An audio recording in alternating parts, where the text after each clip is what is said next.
درد؟ مگه تو همون کلاس که محمد درس میخونه درس نمیخونی؟ بابای زنگ زده میگه پسر من شده 20، پسر تو شده 1.5. عجب بابای انی داره محمد. حالا ان که هست ولی 1.5 نمره تو گرفتی؟ میدونی چرا 20 شده؟ یعنی چی چرا 20 شده؟ درس میخونه دیگه، مثل تو نیست همش سرش تو این کوفتی باشه. ساده ای دیگه. یعنی ببین واسه معلممون خونده.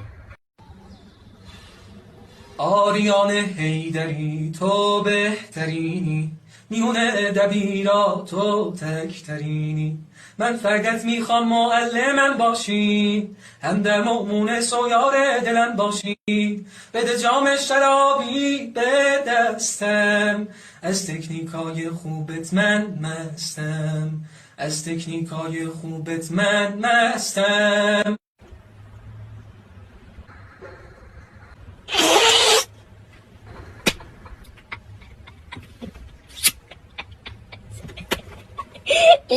اینو واسه بفرست واسه باباش. این خاک دیسته چند شده بودی؟ 1.5 عالیه.